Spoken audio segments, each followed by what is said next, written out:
Yeah, tough night. Tough night. I'm proud of our team, proud of the seniors, proud of the year that we've had, but that was a tough night. You know, a lot to unravel there, but when you look a team in the eye in the locker room after the long season we've been through, it's hard to start focusing on one or two plays or whatever it was, because they've been through so much. Proud of the legacy that the seniors have left behind. But you got to give credit to Alabama. Certainly a very good team, and they played really well tonight.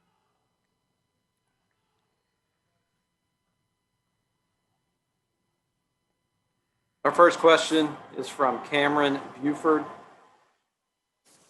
Hey, Coach, Los Angeles. Hey, Coach, Los Angeles News Observer here. I want to ask you about the game difference. You guys play 7 games versus their 12 games in the season. Do you think those extra games allowed them more time to get comfortable with each other versus your 7 games? You guys still working on some stuff, maybe? I think, um, this season has been, crazy, disruptive, all of the above, and I think some guys practicing, not some games being canceled, not being canceled. That's what it was, and what I tried not to do, and what we tried not to do, is focus on those things and have built-in excuses. We just kept pushing forward, not having guys available, and then, like you said, get into a rhythm. I thought going into the semifinal game against Clemson, we hadn't played our best game yet, and we needed to play our best game tonight against Alabama, and we didn't. Our next question is from Austin Ward with Letterman Row. Go ahead, Austin. Ryan, I know that this just ended, half an hour ago, but I wonder, where do you go from here? This year was so long. You guys worked so hard. I can't imagine that you want to just go straight back into off-season workouts. What's the next step now? Yeah, Austin, we need a break. We need to get away. Kids are guys and their families, and we all just need a break. And we've already started to put together the schedule for the spring, but we all need to get away for a while. This has been a long road. Guys miss their families, and they deserve time to be with them. And so we'll unwind for a little while, have an opportunity to reflect on what this season's been, and then get back into it. But you're right. I mean, you can't just go back to work here. There needs some time to rest and reflect. Our next question is from Dennis Dye with CBS Sports. Dennis, go ahead. Ryan, you've done this a lot of times, game plan for a game, but what's it like, looking at film and tendencies and everything else against Alabama, and then actually facing them, facing all that firepower? What's it like to deal with it? Well, no, they do. They're very good schematically, and they have really good personnel. And so it's one thing to have a good play; it's another thing to execute it. And we didn't do that well enough on either side of the ball tonight. Okay. Next question is from Joey Kaufman. Joey, go ahead with your question.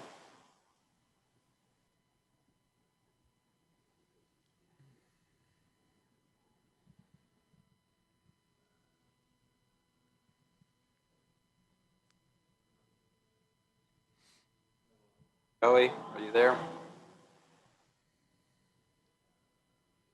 Okay, we'll move ahead. Then with our next question from Pranav Rama. Go ahead with your question.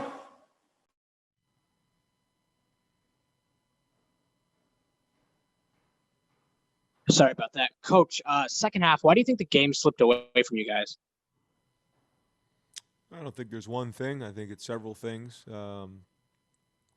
We didn't finish a couple of those drives. Didn't get the fourth down conversion, 2 of them, and they continued to make big plays. And they got up, I think, 4 scores on us, and we couldn't quite keep up.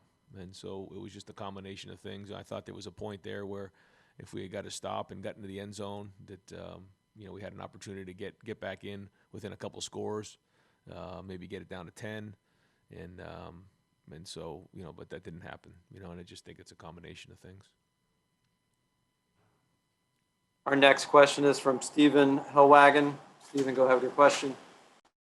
Yeah, Coach, I know that just minutes after his last game, or presumably his last game, it's tough to take stock of what Justin Fields meant for this program, but just your thoughts in a nutshell, if this is it for him, 20-2, I believe, as a starter, and just the courage and everything he showed and leadership he brought to your program really kind of bridged the gap for you getting this program and your part of it started.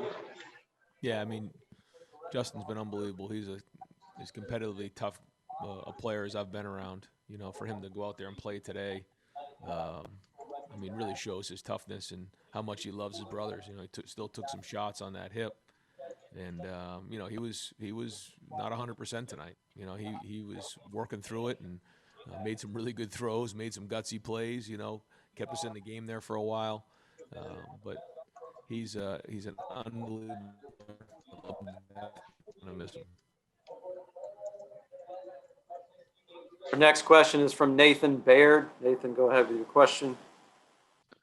Ryan, you knew that with their explosiveness and their balance that I guess you're kind of in a damned if you do, damned if you don't thing sometimes on defense. But I guess just what was the approach, and as far as how to play them, the mix of linebackers, mix of defensive backs, what was the choice there, and why do you think they were able to exploit it so well? Well, we wanted to make sure we didn't change, what we do just fundamentally, but we also had to have some change-ups because, if you just sit there, they're going to pick you apart. But again, I think it goes back to, it's one thing to have some ideas, it's another thing to execute them. And we didn't do that well enough. There was just obviously way too many big plays, and and then on offense, we couldn't go score for score with them. And and then the game gets out of hand. But our guys competed. They play all the way to the end, and I wouldn't have any other group with me. They're a special group of men. But to go back to your question, yeah, I mean, we had some things that we did that we wanted to change it up. We also wanted to make sure we were doing the same things that got us to this point, but clearly it wasn't good enough. Next question is from Rob Oller. Rob, go ahead with your question. Hey, Ryan, it's one thing to see a guy on tape, another to see him live. Can you just comment on Devontae Smith? Have you seen anything quite like that? Is he one of the best you've seen? And the pressure of having to score every time as an offensive coach. Can you speak to that? Yeah, no, it's that part is tough, and then I think that there's a feeling of if you don't score, you're going to get down, and then like you said, the pressure mounts. We got that turnover early that kind of got us going a little bit, but yeah, I mean, I don't know if I've seen one better than that. I mean, he just seemed to create a lot of separation. He's obviously very fast. He plays stronger than he looks. He's not a very big guy, but his play strength is significant, and he just eats up ground down the field once he gets those strides going. Tremendous ball skills. Heisman Trophy winner and well deserved. He's a great player. Our next question is from Bill Landis. Bill, go ahead with your question. Hey, Ryan, can you hear me? Yes. Hey, thanks. You said you didn't want to change your defensive plan coming into this game. This vision, the structure of this defense is something you said you wanted to keep in place. Do you think you need to change it? Is it too rigid when you get on the field with a team that has this kind of talent, a team that you're going to see, every year moving forward once you get to this kind of stage? Well, like I said, we did do some different things. We changed up some of the looks and played some too high, which is not something we typically do a lot of. Pressured some more the last couple of games. So I thought we did mix it up a decent amount. But again, it's another thing to actually execute it. And, when you're playing against elite players, and this is probably one of the better offenses in college football in a long time. The margin for error is tiny. So I think it's probably more the execution. I thought at least in the first half we did a decent job against the run game, which was a huge emphasis point, is we had to stop the run, and they're very, very well balanced. And so that's the challenge when you go against a team like this. But clearly we didn't hold up well enough in the pass game.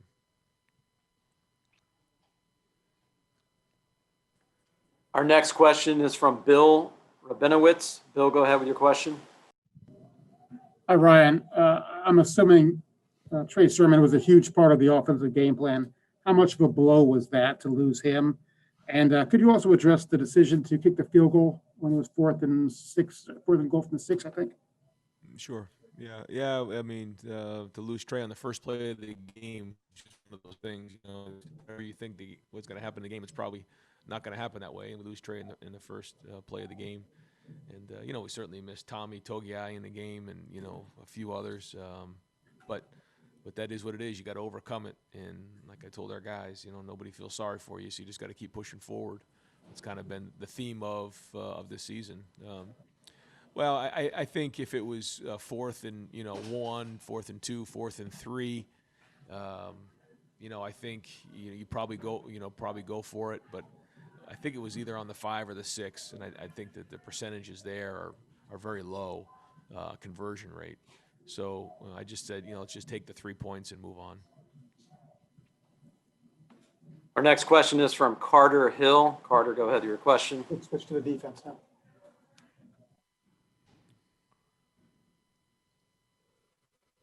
Hey, Coach Dave, thanks for taking my call. Looking back on the season, what is the difficulty about the season? I know with the coronavirus and all that, was that the difficult part of the season to keep everybody together? Yeah.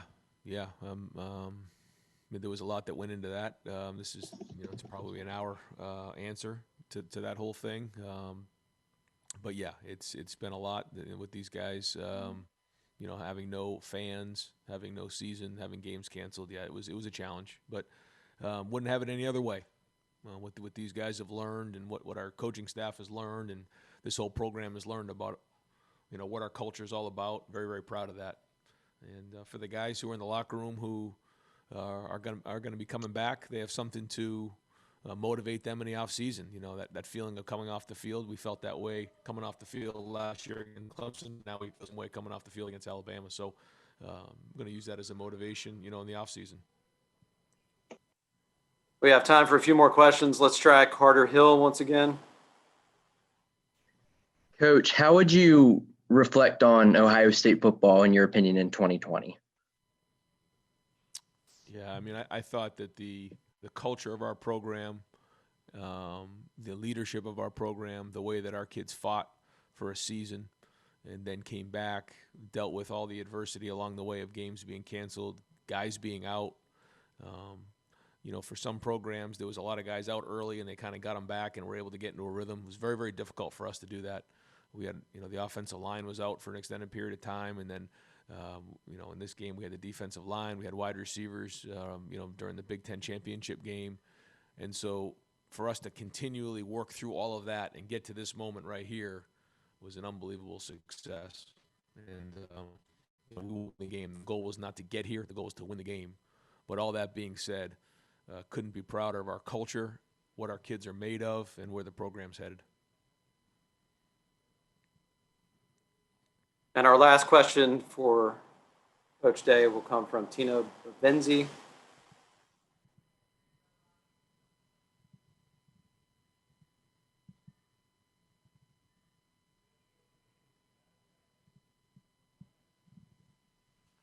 All right, one last question. We'll try Tim May. Tim, go ahead. Yeah, Ryan, as you look back on it, there were a few times when y'all made it almost look easy going down the field, and then others where it was herky-jerky. And I'm just wondering, as you reflect back, what was it that Alabama was doing defensively, rolling the dice, et cetera, that gave you the most problems? And could you give us an update on Wyatt Davis? Yeah, Wyatt, just talked to him. He kind of re-injured that knee. Yeah. Sore right now. I'm not sure what the diagnosis is. We'll have to check with our doctors, but he's sore. He's certainly in pain.